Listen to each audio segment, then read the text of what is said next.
live. And I think we're live now. We are live.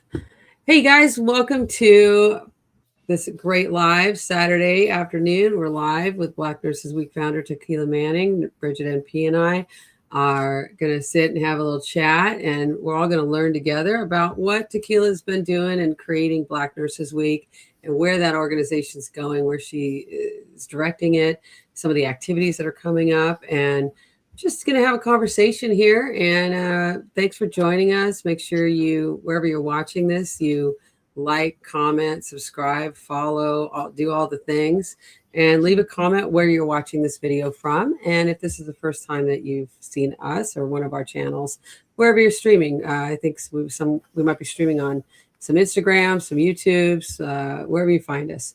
So welcome, Bridget, and welcome Tauqilla. Hi, happy Valentine's Day, ladies. Happy Valentine's Day. Happy Valentine's Day. Yes, indeed. I did share with Tauqilla that I came in at the last minute, the 11th hour, with a gift. And I got very lucky. Everyone may not be so lucky to get those last minute gifts, but good for you, girl. Yeah, I can't come empty handed on Valentine's Day. So, yeah. But I don't know why I worked yesterday and it didn't occur to me, oh, it's Friday the 13th, right? And yeah. It was. Let me just say, if you know, if you work in a hospital, full moon, Friday the 13th, I don't know, all the things. Mm-hmm. I definitely would have been sick yesterday. I would have been sick. I would have took a mental health day. I should have taken that route had I had a crystal ball to know what I was walking into. So I work a mid shift. I work like 11 to 11:30, and I came into, I'm going to be charged and just not get any report or just not have a clue. But and it's all I will say. So for those of you guys who don't know, I'm a nursing leader, but I do charge sometimes, which is not pretty. It's just like when people ugly run. When they run, it just looks ugly. Like that's how it is when I'm charge nurse. It's like ugly charge. It's just, I buy this. I always buy the staff snacks or lunch just to like ply them and like bribe them a little bit, like, and ask for forgiveness at the end of the shift. Like, sorry, it was me again. It's Friday. So that was how my day went. And then I had to stay like 4 more hours. Oh, no, ma'am. No, it's a 16-hour shift. Oh, no. Jesus. Yeah. It's I come in at 11. So I work till, I did stay till about midnight, a little after midnight, but yeah. So that's my day. And Bridget, how have you been? How was your week? My week is busy. So, I'm teaching right now, and Monday through Thursday is just a blur, and I'm in school. So like as soon as we get off this, I have a project to submit. So it just feels like go, go, go, go, go, go, go. Yeah. And Tauqilla, how's your week been? How have you been? You've got some new digs, some new space. Yeah, I have come back to Texas, which is where I'm from. I was out in California for a little bit over a year, probably a year and a half on an assignment. And after that assignment ended, I was like, I don't want to work. So I'm enjoying the fruits of my labor. I've moved. I've been doing manual labor. I broke all of my fingernails. And just like you said, Bridget, I'm in school. Let me tell you, I'm getting my MBA and I'm doing my capstone. And after I finish this, another school program will not see me in that capacity. Done and over with. No. So I have been somewhat busy as well. So I can relate to you, ladies. Life is busy. Mm-hmm. Yeah, we're all in school. Congratulations on that. I said the same thing after I completed my MBA, and here I am in a PMHNP program as Bridget. And I am saying it again. Like, I'm just too old, right? We know how old I am. So I just don't need to be collecting Social Security and trying to get a DNP or something, right? So Tauqilla, I'm curious, you said you're pursuing an MBA. What motivated you to get an MBA, and how do you plan on utilizing that degree? Oh, well, Bridget, you know what? That's actually a great question, and I appreciate you asking that. So this is my third time okay, in grad school. In the first 2 times, I dropped out, proudly dropped out. I only was going to get my graduate degree because of my goals to work in senior leadership. But then after I learned that I can work in senior leadership just with my experience alone, especially in California, I didn't need a master's in anything.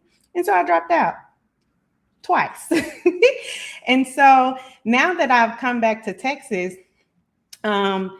Texas and California is a little bit different. I don't know why here in Texas they just go after education. I've sat in boardrooms with plenty of people with higher levels of education with very little experience. So anyways, I decided that, okay, let me just go get this master's degree intentionally in business so I could separate from nursing. Everything doesn't have to be in nursing for me because I have other businesses outside of nursing. But I did it so that when I go to apply for any job, no matter where it is, they do not get to tell me, oh, no, you don't qualify because you don't have a master's degree. Because they definitely can't tell me I don't qualify based on experience, because that's not true. And so that's the main reason I went and got this master's degree, so I can always have the opportunity to sit at whatever table that I want to sit at. And so I can be someone who is not afraid to speak up for whatever the case may be. And that's pretty much why I said, okay, 3rd time's the charm. Let me go get it, And so that's really the reason why I went to go get a master's degree. That's it. And I think you pointed out a few important topics there, points that sometimes timing isn't right. And it's okay to take a step back and say, you know what, this is not the right thing for me right now. I can pursue it later. So just because you took a pause or you withdrew, it doesn't mean that you're forever putting a hold on your dreams and that you can pursue it at a later time. I also now, this is my 3rd, and the reason why I bring this up is because on social media, we always talk about everything we see on social media is usually the highlights. Like nobody ever talks about, oh, I dropped out or I did this. So I started, this is I think it's my 3rd time starting my psych program, because the first time I was starting, I got COVID and then I got really sick. I got POTS from it. So I just wasn't physically well enough. Second time I started, I got a really good job and it was paying really well. And I thought, well, why do I need to go back to school if it's going to pay in Florida the same amount that I'm earning with this job? But then I got laid off. So, so even if you delay your dreams or your goals, you can always revisit them at a later time. Yep. There's this saying that says delayed, but not denied. So that's right. That's right. And, we as nurses, we are always pursuing change and something new. We're innovators. We're recreating ourselves constantly. I call this, I didn't become an RN until I was 39, which is, I think, older than both of you are now. And I got to crack on myself. And here I call the PMHNP my retirement career. This is my hopefully final career change, but that's what I hope to go into my golden years, as we call them, in doing that. So, but yeah, it's never a wrong time. And I wanted to acknowledge, let me just, Dr. Look who's here. Dr. Midwife, we miss you. Formerly Mr. Midwife, talk about pursuing a dream. Yes. Dr. Midwife returned to school to get his doctorate, and congratulations. That was really amazing. So, we just keep inspiring each other to whatever it is, and it's taking those risks, and whether it's personal goals or professional goals, because in the end, like if I look at it, okay, as an RN in California, I could have made exactly the same amount of money with my ADN as I make with all these other letters, right? And a union job. But there are other opportunities that do come up that it is great to have that master's degree of whatever you have. So yeah, it's opening doors, right? And certainly open doors for what I do now. Absolutely. 100%. I just wanted to read out a comment real quick from my Instagram. So Angie, your psych NP said, absolutely. RN at 32, PMH NP 51, now 50/60 NP student. Congrats, Angie. Yep. Awesome. There is no age limit on pursuing any dream, any degree, any of that. It doesn't matter. I think when I did because I was an LVN first, when I did the LVN to RN transition, there was a lady in that transition program at the time, was like, she was 60 something, mid 60s. And she used to always say, I always thought I was too old. No, ma'am, you're not. No, you're never too old. If your brain still functions well, you're still, getting around in your right mind, all of that, you're still nursing. I don't care if you're 75. If you want to go back and get another degree, go back and do it. It doesn't matter.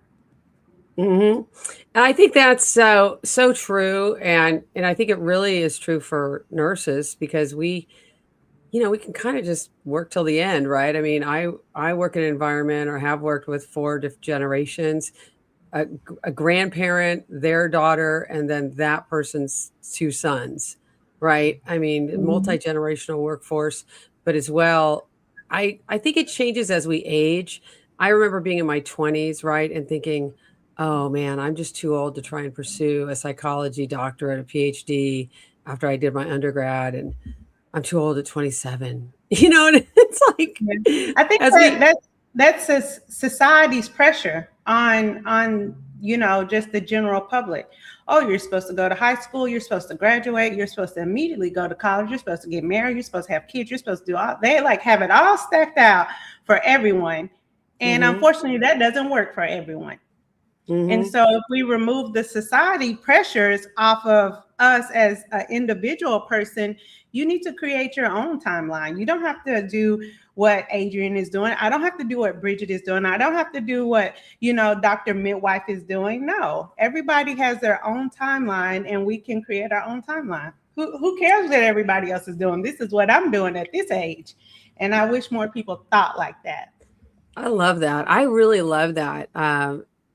I feel like that's a whole topic, right? That is so contemporary right now for anybody of any age, really, because I came up, I'm a Gen X, it was just mandatory. You're going to college, even though many of us in my friend group, were the first ones going to college. So we had no idea how to navigate any of it, right? We didn't know how to network. We didn't know how to pay for it. We just, there's so many things I did not know. And I just tripped and fell along the way, until I got into a different career at the age of 29, and then eventually said, oh, I want to be a nurse, and left that career and became an RN. But yeah, I love that we create our own timeline. I mean, that is, Tauqilla Manning is going to be a coach. She's going to be a life coach. This is her next endeavor.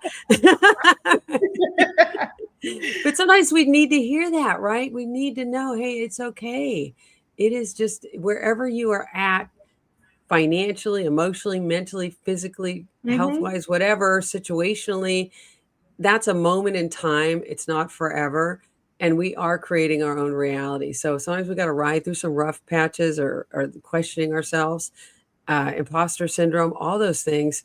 But really, creating who we want to be and just living into that dream. Yeah. You have one life, and you should, as an adult anyways, right? As an adult, you should be able to maneuver what you want that life to look like. No one should be saying, oh my God, you just graduated from school, you're 18, 19, you got to go to college. You got to go to college right now. Well, no, what if I want to go wild out for 2 years first before I go to college or whatever? That's your business. So it's like everybody has this idea of what your life should look like. And by the way, some of these people have ideas of what your life should look like. They need to go look at their own life. Their life is looking like shit. Go mind your own business and let me live my life. But anyways, like you said, that's a whole nother topic, but I just think people should live on their own timeline. Don't compare yourself to what other people are doing. Don't let other people tell you how to live your life, especially if they're not financing it. Like, no, go do your own thing. Go create your own, your only life that you have. Go create it and let it look like how you want it to look. Yeah, that's so right on. Talk about wilding. Yeah, I didn't stop wilding till I was like 35. So anyways, that's a whole other topic. I needed like the extended wilding session and timeline. Yeah, But look, I aged well through it all. So, anyways, I love what you're saying, Tauqilla, and I think that's why I always felt like really connected to you, because I just always said to myself, well, here's somebody who just seems so authentic and real and kind and genuine, and just an honest, like, genuine person. And so, leaning into that, let's talk about you creating something that is really important that you've brought forward to the nursing world, Black Nurses Week. Let's talk a little bit about that. Is that okay? Can we switch gears? Yeah. So tell us a little bit about, or a lot, maybe a little bit about your own history, but then what led to, hey, I'm going to start this thing.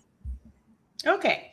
So last year was year 20 for me in nursing. I started, I would consider young, but nursing actually wasn't my first thing. Like when I went to college to be a computer engineer, but I switched to nursing. A lot of people don't know that. I thought that I was going to, build websites and all this stuff. And I got in those classes, and it was this, like, I was looking at all these computers, except there was nobody to talk to. And I'm like, well, isn't this shit boring? This is so boring. Like, where is everybody? Who am I supposed to talk to? I'm like trying to do all these, I don't even know what it was called, all this programming and stuff. It just wasn't for me. So as I grew up, I'm from the deep South, I guess you can say. I'm from East Texas, dirt roads and pine trees. And in our family, when the elders get sick, they do not go to a nursing home. We take care of them, or we took care of them at home.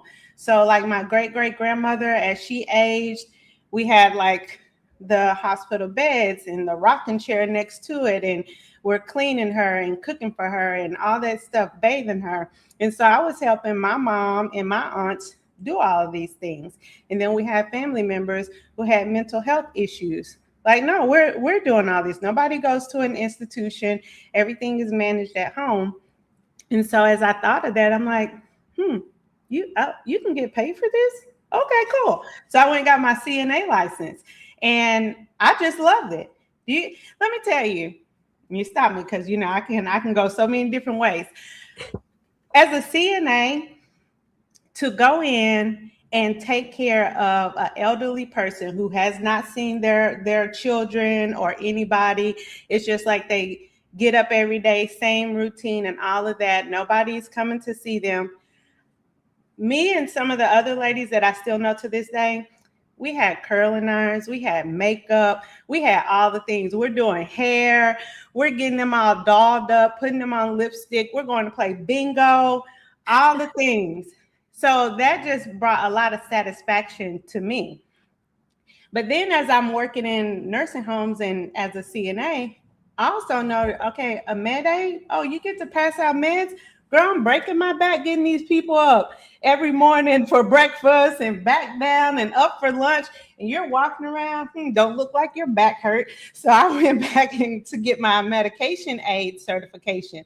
And when I started doing that, let me tell you, it took so much pressure and heaviness off my body, even though I still, filled in and worked extra as a CNA. But that was such a huge difference at that time. I don't even know if they still use medication aids now. And so when I was doing that, then I'm like kind of seeing what the LVNs are doing. And I'm like, well, hell, I can do that too. So I went back to school and I got my LVN license. And so I started doing that. And then I just kept going, and I did the transition for the LVN to RN. And it's just every time I worked in an environment, I'm like, I can do that. And then I may have seen some people I didn't like how they were doing it. And then they didn't want to hear me because I'm lower on the totem pole than them. So I went back, and did that. And so that's really how I like to tell people I started from the bottom. I was a CNA med aid. I worked my way up. And then I got my bachelor's degree. Obviously, I never stepped foot on the campus. It was just a bunch of busy work, in a program. And so that's how I started nursing. Now, I can't remember how long I was a nurse, at least 4 or 5 years before I started traveling. And I had worked all the things. I would say I worked long-term care. I had worked in the ER. That was my jam. I was a trauma junkie. I like, getting all the craziness, coming in, figuring out, patching them up. Bye. Next. Who's next? And so that's why I got most of my experience. But then I went in the float pool and I worked CVICU. I worked pain clinics, PACU. So I have a variety of experience. And then some nurses, 2 ladies out of the ICU, that was like, girl, you don't have no kids. Why you not traveling? I'm like, I do travel. I just came back from Vegas. What are you talking about? And they was like, no, travel nursing. And so that's how I started traveling.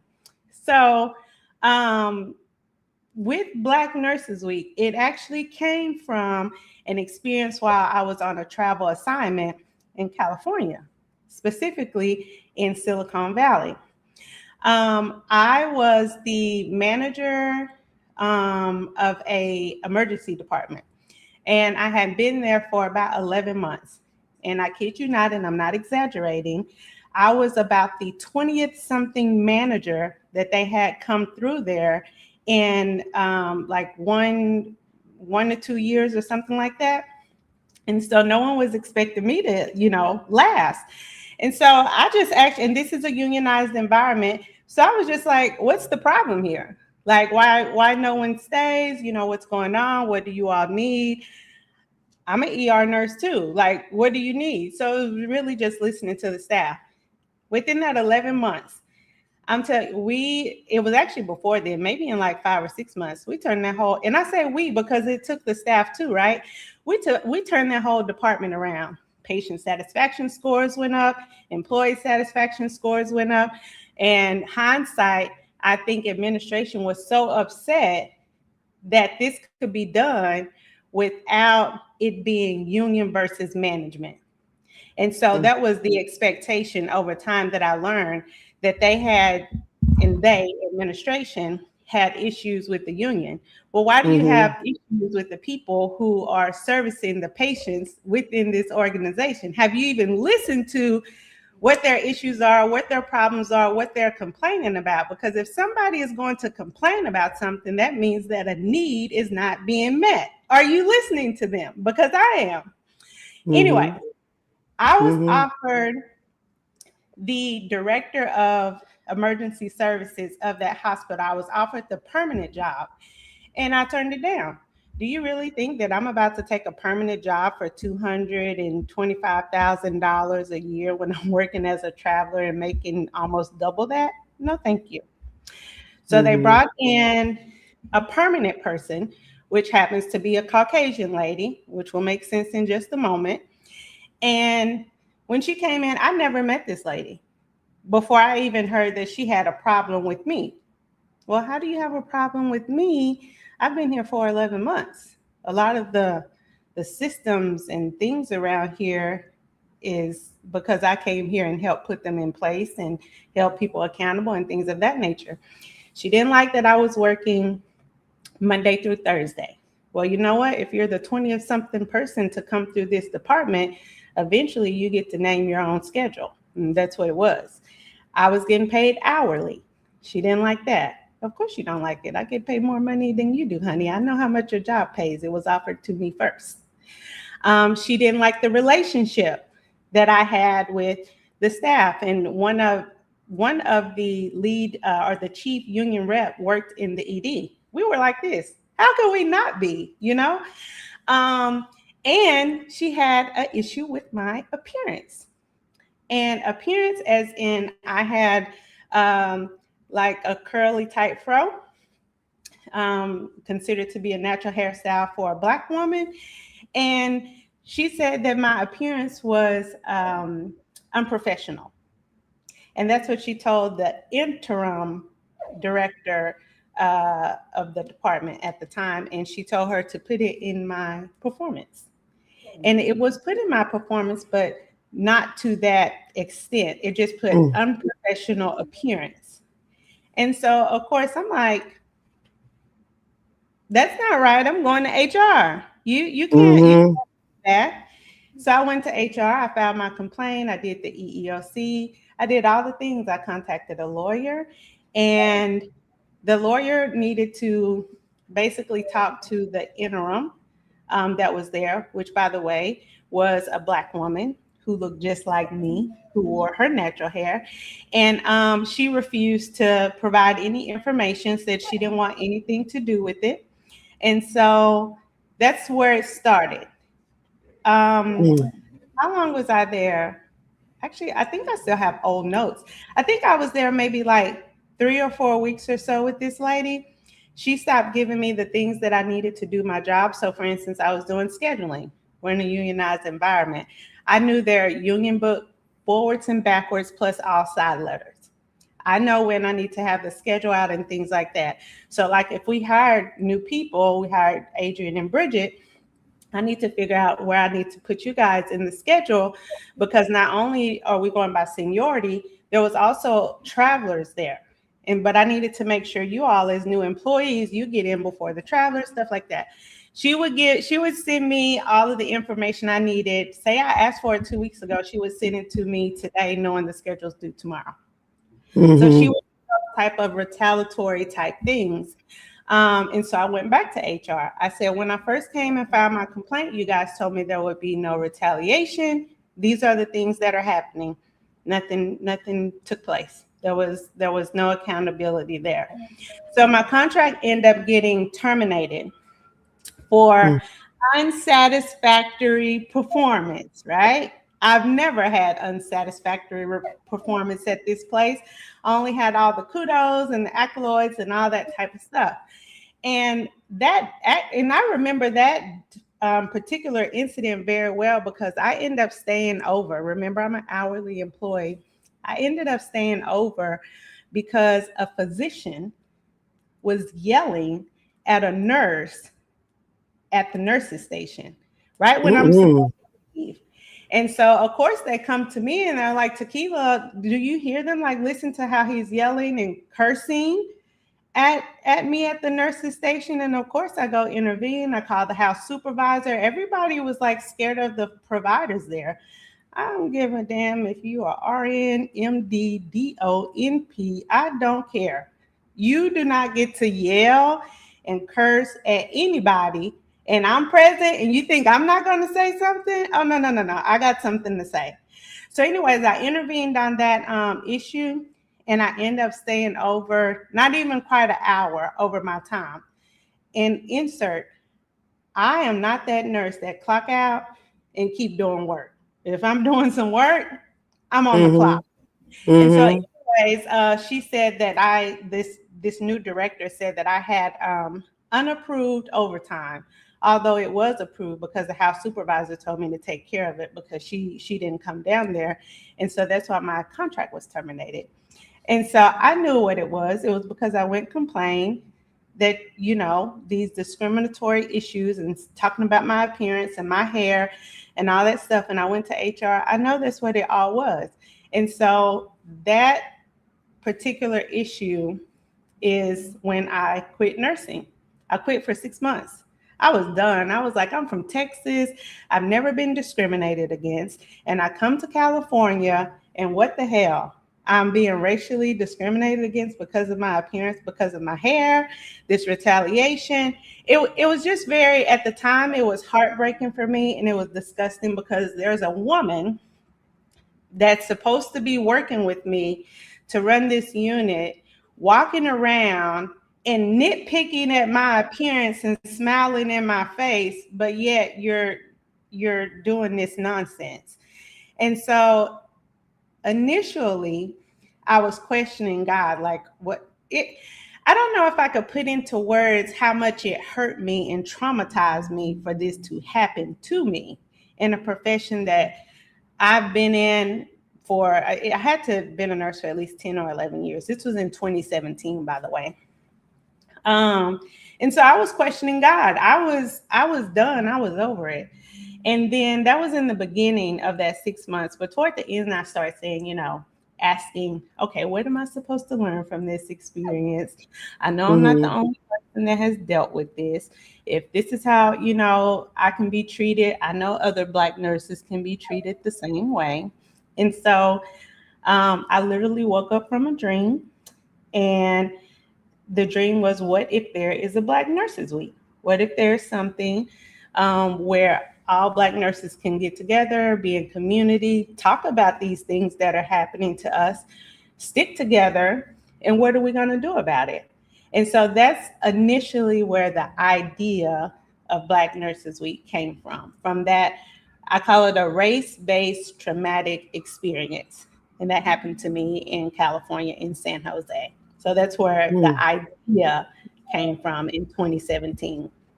Wow. Thank you for sharing that. I mean, that's a vulnerable story and a unfortunately not an uncommon one to have that experience. And, you know, I want to ask, coming from Texas, right? Because I've had my own thoughts about when I've worked with Black nurses from the South, and it's always been, oh, they're going to give management a run for their money, because you know, it's different, right? I grew up in South LA. But what were you surprised that this is happening in California? Did you have kind of a different expectation? I did. And that's why I say, you know, I'm from Texas and I come way to California to be discriminated against. I did have a different, you know, expectation because California is so diverse. And so I absolutely did. But I must say that that particular nurse, even though this happened in California, was from New York. She was a New Yorker. But yeah, I was still shocked that it happened to me in California. Yeah.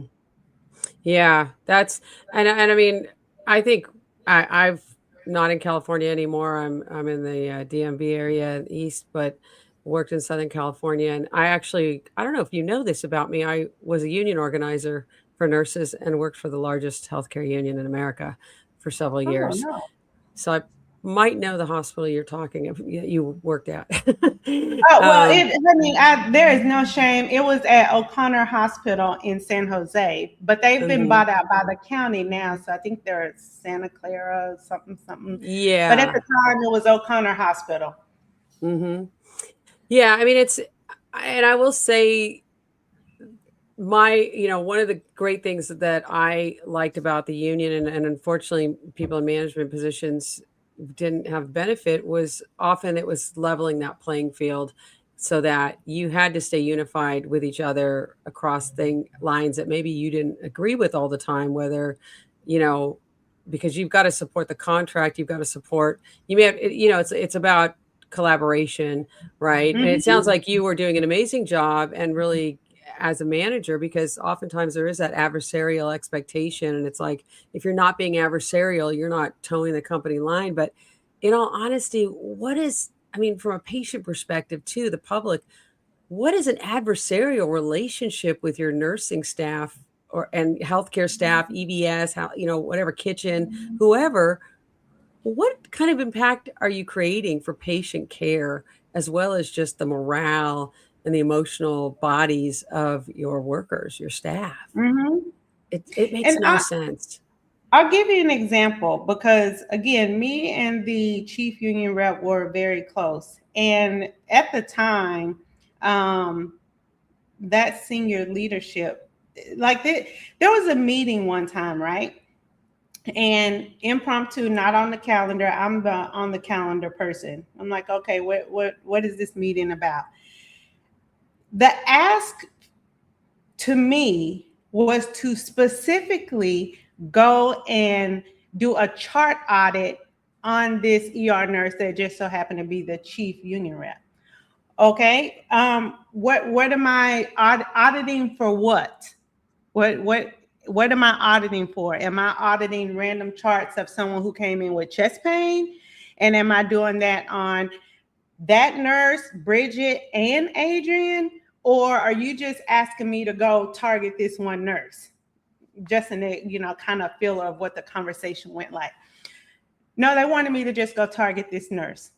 No, thank you. I will not. I have no reason to go do a chart audit on this one particular nurse. And so Things like that, they didn't like. I'm not a yes person. If you want a yes person, you go find somebody else. Tauqilla's not it. I don't do nitpicking. I don't do unfairness. If there is an issue with someone and you are picking at them, you go pick by your damn self. Don't send me. Let me tell you, I will leave a job. It's too many jobs. You are not going to use me. I'm not your scapegoat. I'm not about to go pick on someone. We are supposed to be here to work together and take care of the patient. Whatever you all had going on before I got here, don't put me in it, and I'm not interested. And so those are things that were going on that I personally did not like. Now, most people like, oh, I'm not going to do this. I'm leaving. No, I'm not leaving because I see exactly what you all are doing, and I see why there are so many damn problems in this organization. And if I can remain and protect these people that are trying to take care of the patients that are coming in here, then I would do it to the extent in which I can. Like, I won't sacrifice my mental health and all of that nowadays to protect the whole unit. But at the time, that's exactly what I was doing. And that's the type of stuff that goes on. People know it happened, but nobody will speak up to it or say anything. Me, I'm fearless. What are you going to do? Fire me? Okay, bye. There's plenty of other jobs out there, but everyone doesn't have that mentality. They don't have the gall. They don't have the guts to even stand up and speak up for other people when they're not in the room. But those are the type of things that were happening at the organization at that time. And it's frustrating because leadership will then turn around and say, we don't know why we have turnover. We don't know why we have such high attrition rates. And it's like, you're the problem. And they want to, the whole classic throw pizza parties and try to boost morale. But you mentioned before how you were listening to your staff. Like, staff will tell you what they need, and then leadership won't listen. And then they wonder why everything is in shambles and why people are leaving. And it's been so nice for me. And it's unfortunate that we don't have more people in leadership like you that are willing, are for the staff, because all these hospital systems are for patients, and that's great, but we also need to take care of our staff. We can't just be patient and abuse our staff, because then it trickles down to the patient too. So it's been so nice that where I currently work, I have such a great, and it's different because it's not a hospital, but it's still, my boss is amazing. She doesn't micromanage. She gives us autonomy. She listens. And that's the reason why I'm staying where I'm staying, even though it's a pay cut, because it is so refreshing when you work for someone that is actually a good leader. And sometimes it's not always about the money, because you can go somewhere that pays more money and you don't get any of those things that you just talked about, but you are still going to, or it's still going to cost you. It's going to cost you your mental health. It's going to cost you your sanity. It's going to cost you all of those things that don't come in monetary value.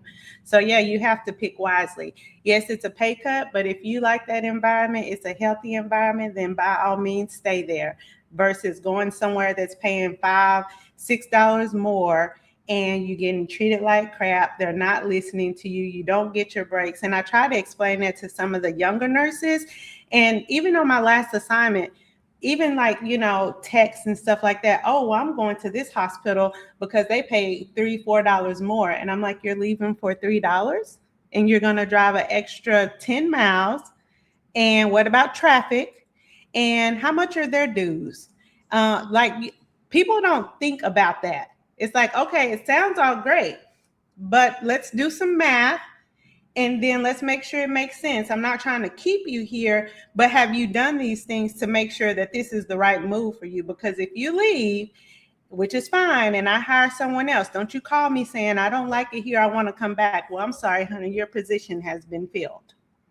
So that's a great point you bring up, Bridget. It's more than money. Is the environment healthy?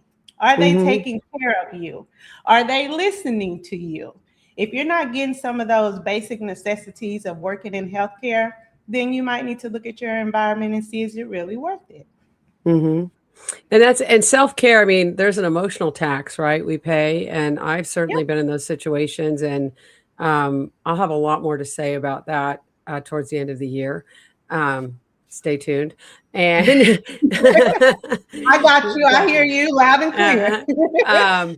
But, you know, I worked in a hospital that I organized as a union organizer. Then I became a nurse. And the story is so wild. I'll make a video about the story. I won't go into it. But it was just unbelievable that I ended up going to work at a hospital that I had organized and taken on strike as a union organizer. And, you know, I was public enemy number one in that hospital as the chief steward, because of course everybody knew me. I knew all these workers. I mean, we're talking first name basis with over 700 people wall to wall that we had organized. So when you have that kind of relationship, and I say over and over again to nurse leaders have followers. A boss has a title. Mm-hmm. Leaders have followers. Who is following you? Because not every boss, every manager, every director has people who follow them, right? There's leaders and there's lepers, we used to say. And you know, it's so that in and of itself was the single biggest threat to administration, was that I could mobilize 2 hospitals, over 800 workers, you know, pre-social media, really, you know, like very quickly. And they just, I mean, they could never have that. They could never have that because they don't have the authenticity to have that. They don't have the commitment to have that, even just to have even like what you did is you created a relationship with people that then they were able, and you listened, and creating a relationship with people and being vulnerable and listening and saying, hey, let's solve this. Let's solve what we can, right? The low hanging fruit, and then work your way up. It's not rocket science, but if we come at it with an adversarial positioning, nothing is possible in an adversarial relationship with your staff, your team, your employees. I mean, it's kind of like, can you imagine if like, I don't know anything about sports, you guys, but like a football coach, right? Or somebody of a giant team is like, I can't stand these players. My job is to try and root them out and get the leader of the team, the quarterback, out and get them fired. I mean, how much sense would that make? And pay them as little as possible and squeeze every ounce of productivity until they're dead, you know? And then they leave and, oh my God, I don't know why he left. What? No. You should, I'm the one. Let me tell you why. Let me lay it out for you. You remember when you did this and you did this and you did that? Would you stay if that happened to you? Right. You know, right. And the KPIs. Yeah. Oh, the KPIs, all the, you know, leapfrog, all that stuff, garbage. It's just garbage, right? And it's Medicare. You know, there's a lot of garbage in healthcare that has nothing to do with the care the patients get. The KPIs, yeah, okay.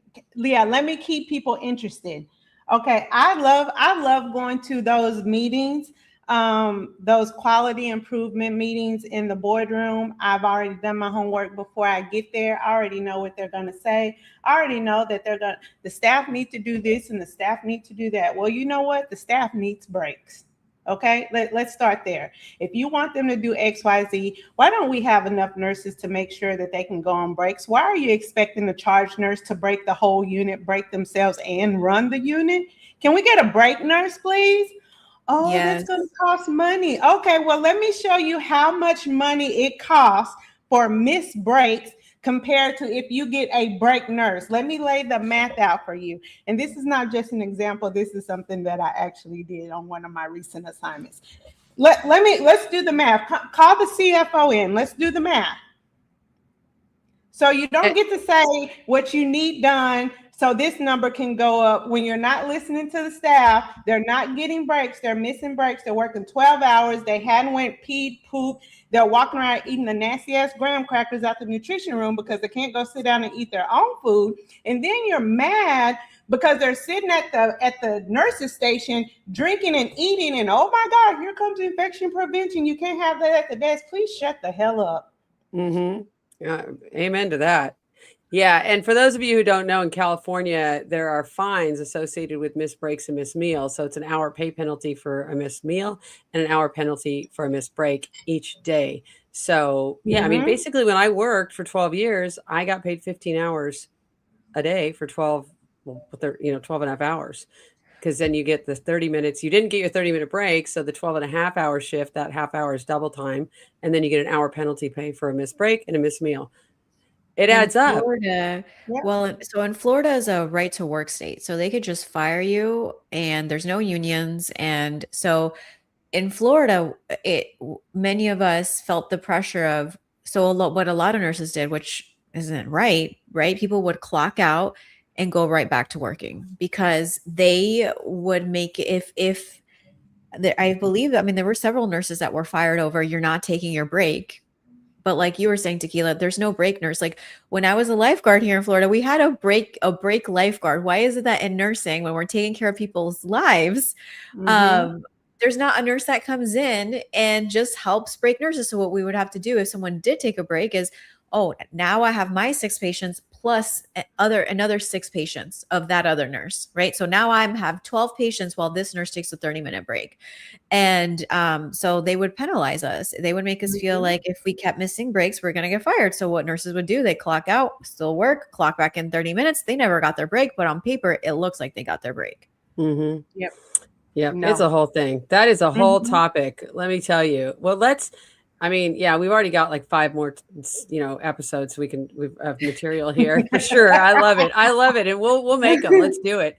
But so out of this, you have this, traumatic experience, right? I mean, let's just say we can all be strong. I'm a strong person. All of us are strong women. We're strong nurses. But we feel, right? Doesn't mean we don't have emotions, emotional body. And, when you're in those situations, you kind of feel like a punching bag and there's a moral distress that goes on. Our amygdala is fired up. I mean, so you have this experience and you say, I'm going to do something. And out of that, you leave this position. And this is what, 2018? Is that what we're talking about now? It happened October 2017. And so my 6 months of quitting nursing rolled over into 2018.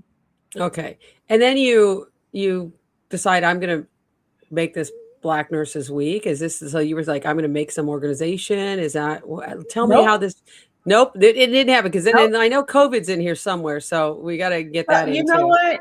The idea obviously happened in 2017, right? Do you know I held on to that idea for 4 years? I did nothing with it, but just let it marinate in my brain. So I had the idea. I went Googled. I didn't find anything. And, I was doing this periodically. Now I have 3 nieces. At the time, the oldest one now, she would always say that she wanted to be a nurse, just like her auntie. And so she would say it periodically. And so every time she would say it, I would think of Black Nurses Week. I was like, oh, wow, what if she grows up and be a nurse and this happened to her?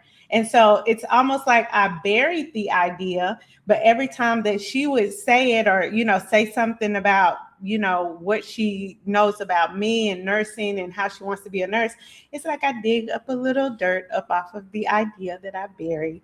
And so, and every time I would go Google and I wouldn't find anything. And I was like, wow, I can't believe nobody is doing this. I can't believe nobody has a Nurses Week specifically just for Black nurses. And I'm like, it can exist outside of Nurses Week. We're going to celebrate Nurses Week and Black Nurses Week. And so I held on to it for 4 years. 2021, during COVID, I was on the East Coast in Washington, D.C. area, working as a team lead for COVID response for the DC government. And I was like, I don't know. It's time. I just felt like it was time. And in the midst of that, just seeing other things that are happening to Black nurses or working with other Black nurses and them saying like they had some kind of situation or experience where they were discriminated against. And that's when I said, it's time. It's time to bring it to fruition. And in 2022 was the inaugural Black Nurses Week conference that was held in DC, simply because I was over, in that area. And I'm not sure if y'all worked during the pandemic, but we couldn't go anywhere. I think they had like tabs on us. If we like left the area or flew out, or anything like that, we would lose our position. So the first conference was in Washington, D.C. in 2022, and it's an annual occurrence. Black Nurses Week is July 26th through August 1st.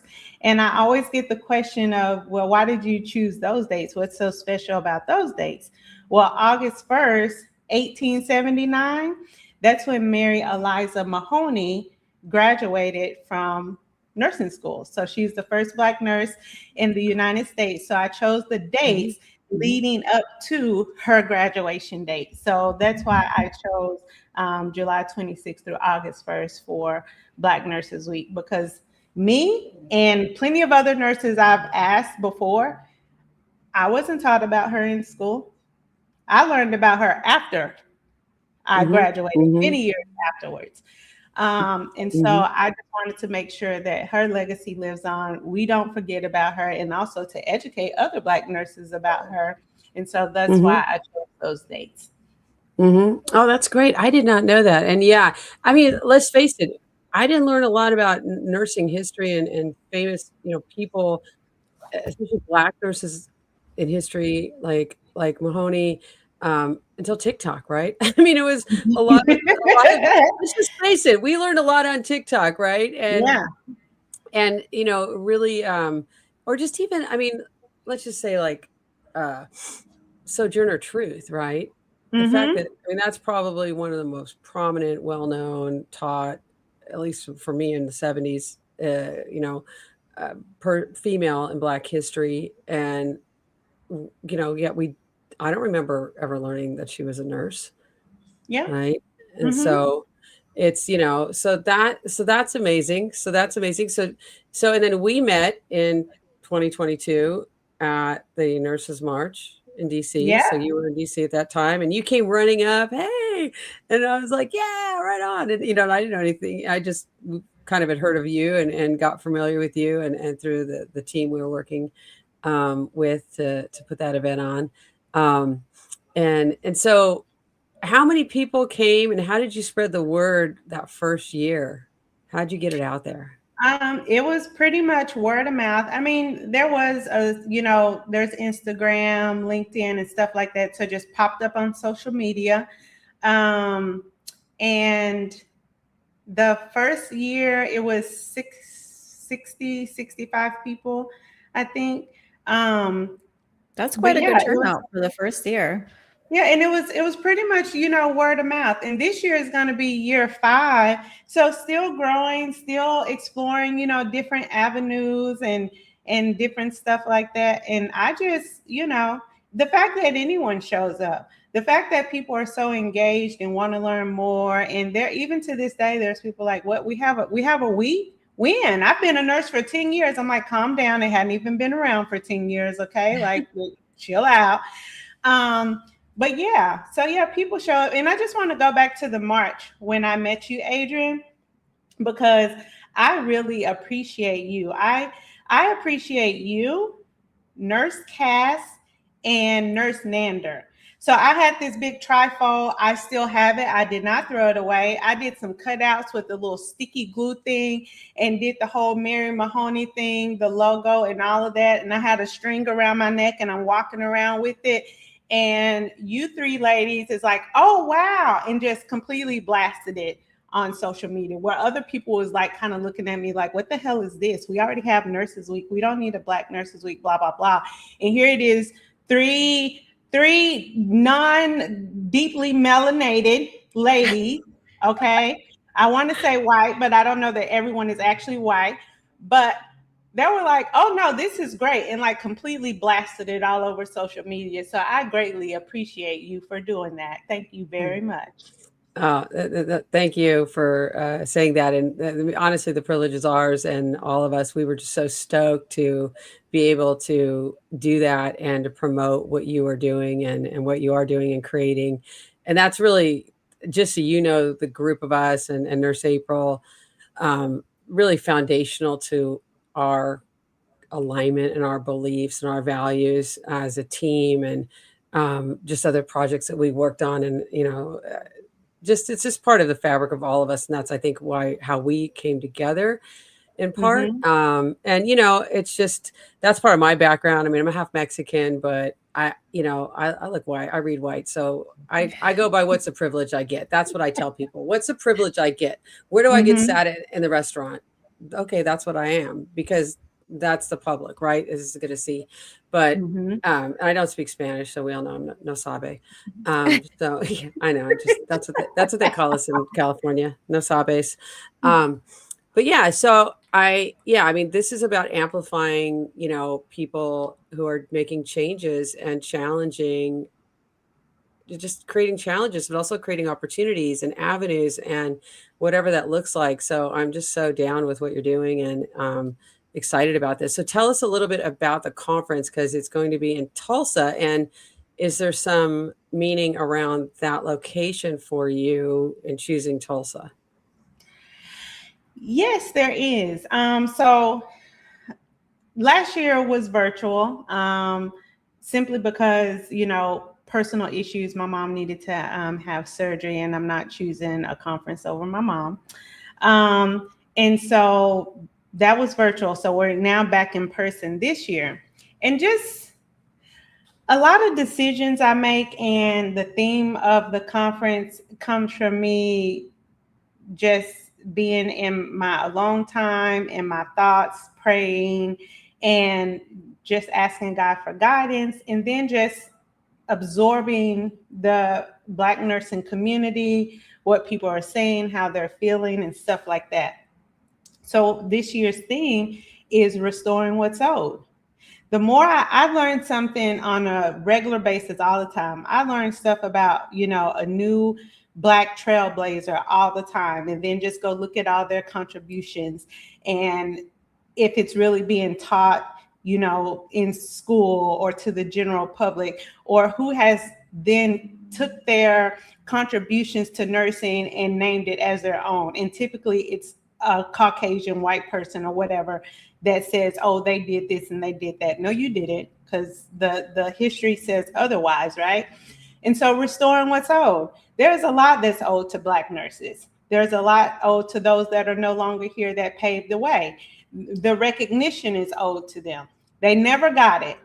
Will they ever? I'm not sure. But for me, I'm going to make sure that the contributions that Black nurses are putting into this profession, you do not get to go claim it. You don't get to whitewash it. We need to be recognized, and we are owed a lot. We're owed a lot for what we put into this profession. So for the theme, restoring what's owed, that's really where that came from. Just, all of those things all in one. And then legacy, reparations, and the future of Black nurses. We have to keep our legacy alive. At this conference, and a lot of the attendees don't know, there's going to be a workshop. We're going to have a legacy workshop.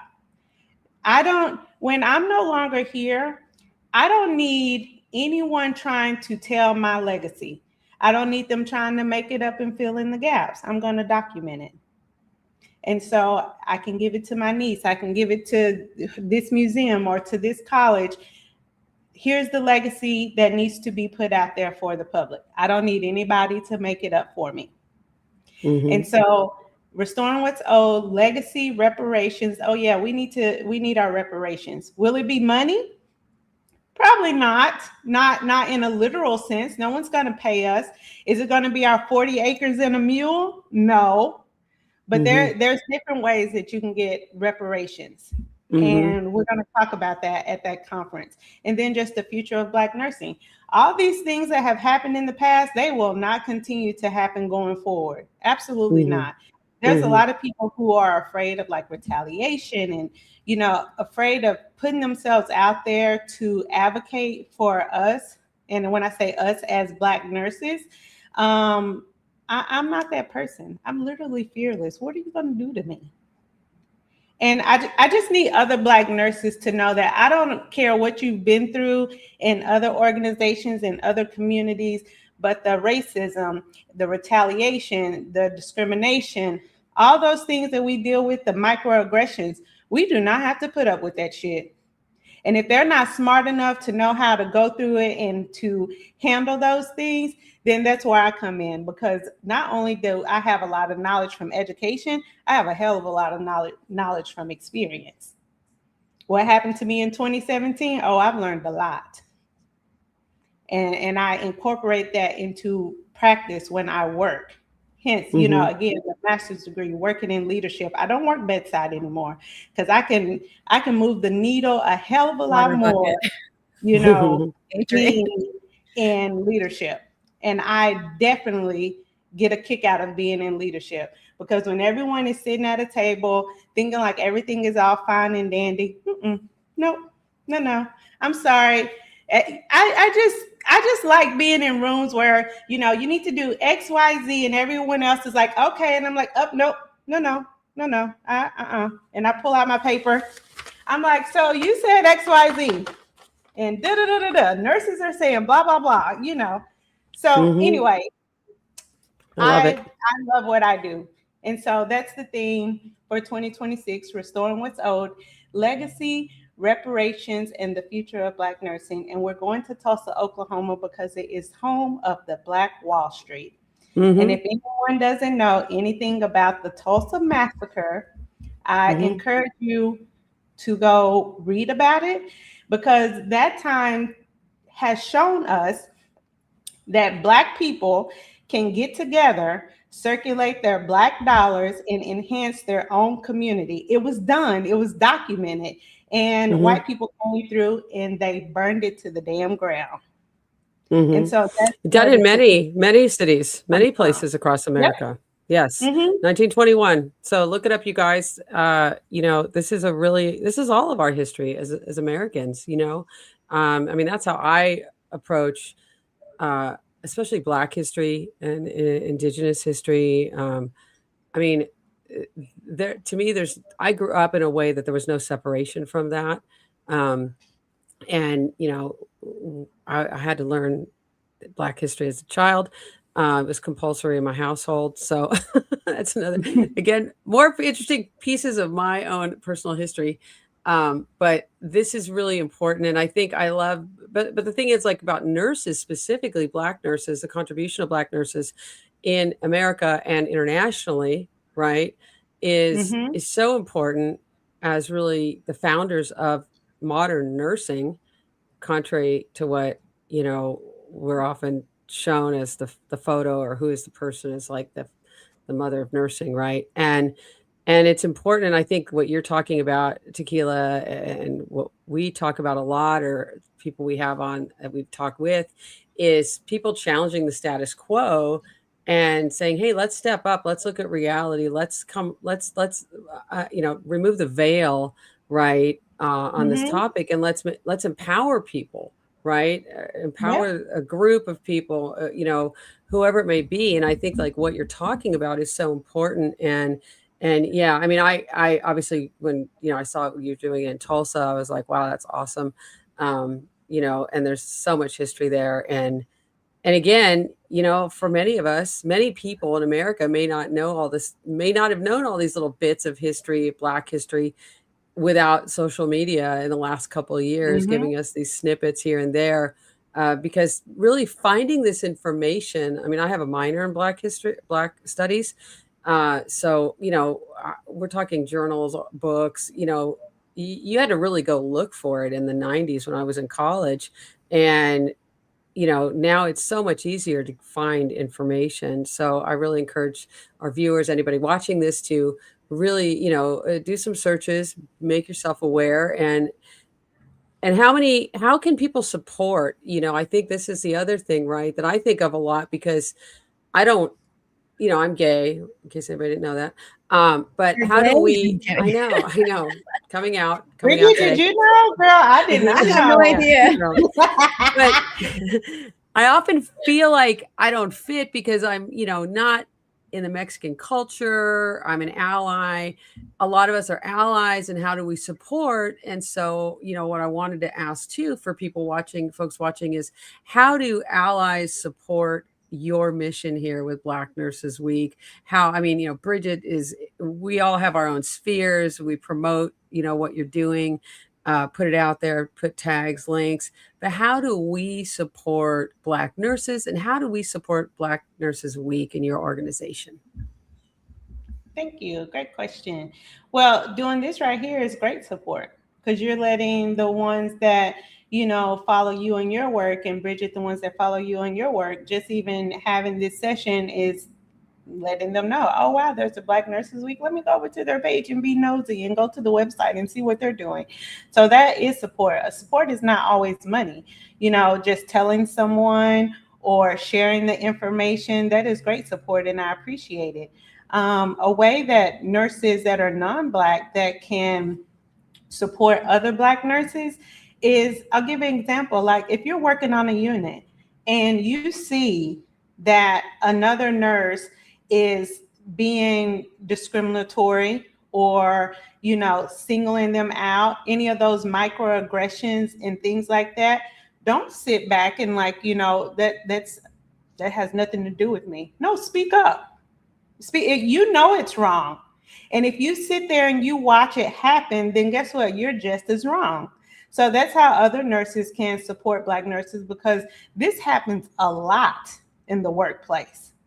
And then when that Black nurse try to go speak up for themselves, and that whole thing about angry Black woman, but it also can be passed over as a nurse. When that nurse goes to complain about the situation, it's usually just their word against everyone else's word.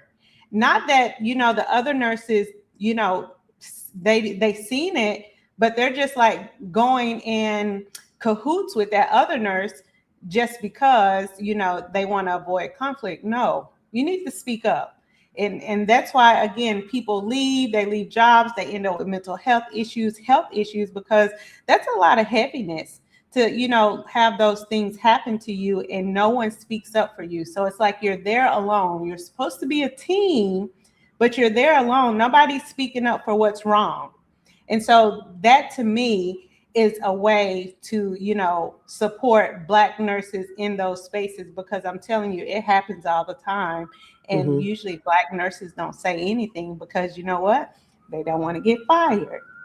That's what they're worried about, because that's what normally happens. No, say something. Don't let people do that.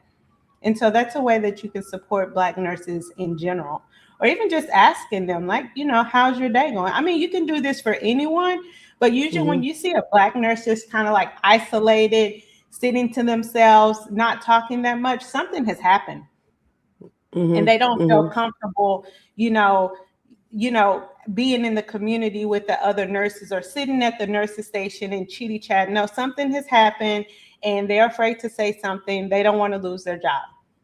So that's how I feel like, the bare minimum, it doesn't cost anything to support Black nurses. The speaking up, right. And it's like Audre Lorde, the famous lesbian Black poet Audre Lorde, said, your silence will not protect you, right? Don't be complicit, speak up, be an advocate, be an ally, and just even asking somebody, hey, how are you doing? Are you okay? Right. And reaching out, because, we have to support each other. And as nurses too, I just want to add in, and I appreciate you saying that, Tauqilla, we see racism and discrimination or bias with our patients as well. And this is why it's all interconnected, because if we're quiet about our colleagues, then we're also being quiet about our patients.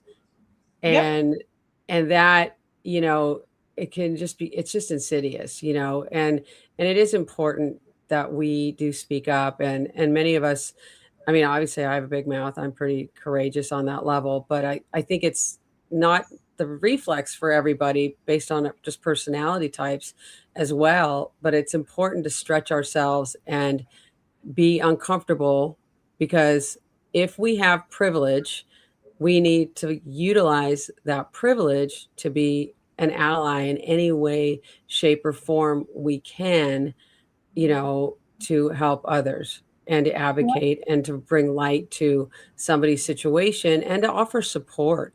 I think that's so important. So important. And it goes both ways. talking to nurses all the time, especially in leadership, and they go Google you and look you up and all of that. And some have asked, well, you have Black Nurses Week. Does that mean that you don't support nurses that are not Black? And I have to say, well, I don't know. You tell me, have I supported you while I was here? And sometimes I bring up situations. Just because, I'm the founder of Black Nurses Week, don't get it twisted. If I see something whether it's Black nurses that are like doing something that is not right, and that nurse is white, Caucasian, Hispanic, whatever, guess what? Your ass getting called out too. That is not what we do. And same for patients. And you make a good point. Like, I've had patients that says, I don't want the N word, get out of here. I don't want to, go give me a white nurse. Okay, cool. I go get a white nurse and they come in and, I tell them the situation, and I'll never forget. She come in and she said, yeah, I heard that you no longer want Tauqilla for your nurse because you call her a derogatory name. And they repeated it. And she says, well, I'm sorry. She's the best nurse on the unit. And I am, I'm the nurse that could be your nurse, but I'm not going to be your nurse. You're going to take her. She's the one. So they come in and they, talk me up, and they don't take the patient. And that's another way of support. And again, vice versa, because I've had patients that say, they didn't want the white nurse. Okay, why not? I go talk to them. I'm sorry. No, this is a great nurse. She's meeting your needs. Just because she didn't give you Dilaudid, that doesn't mean she's a terrible nurse. You don't have Dilaudid ordered. You don't get to talk to her like that. So it's like, everybody can get checked. I don't care, patient, nurse, CEO, CNO, everybody can get checked. Don't be nasty in this profession. Tauqilla, what do you attribute your assertiveness and your fearlessness to? Is it a combination? Were you born this way? Were you raised this way? Is it a combo? Girl, I'm the oldest. Okay, that number one.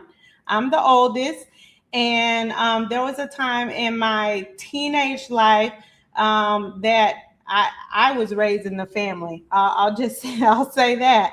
There was a time where I was raising my brother. My dad, rest his soul, he passed away.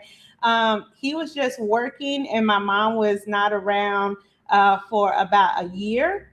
And it was me. I made sure the bills was paid. I was cooking. I was making sure I was keeping good grades, that my brother also was keeping good grades while she was not around. That was 15, 16. So I had to learn and make sure things were still afloat. And so that carried into my adulthood. And so I'm just embracing it. Why change it? I'm so used to it. I'm so used 100%, to it. 100%. And I guess, when you see, situations where it's like, oh, wow, you're not going to say nothing. You're not going to take up for yourself.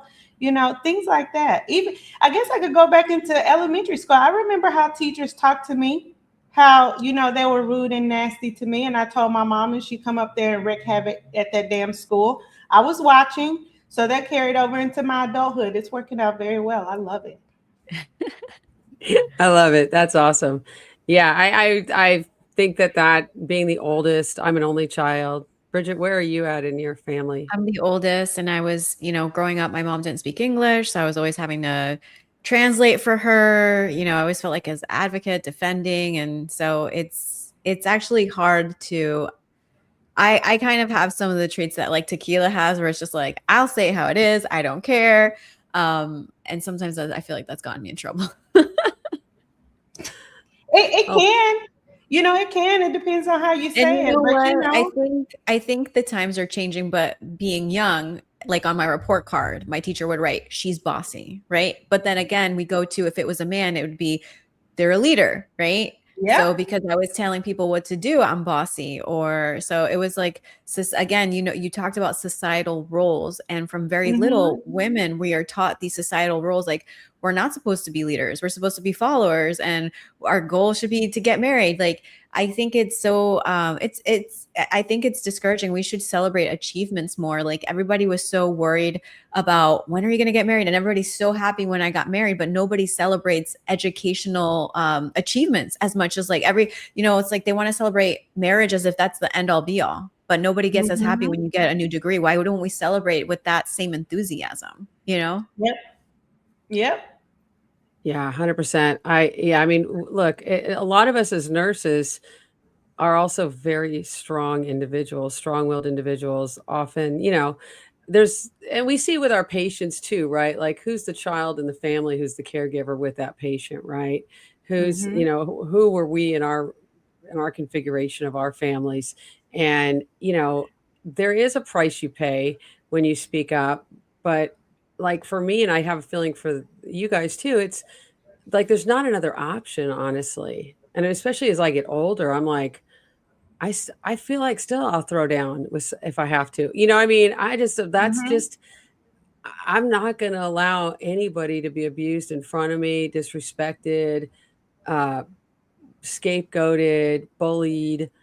I just Mm-hmm. did not grow up that way. And I mean, I grew up not in a great neighborhood, and I mean, I'm a Gen X, right? I lived the stereotypical Gen X, like kid life on our own, doing things our own, figuring things out. And, I think that also informs a little bit of my own personality. But in general, like it's important for us to speak up. Courage is not easy.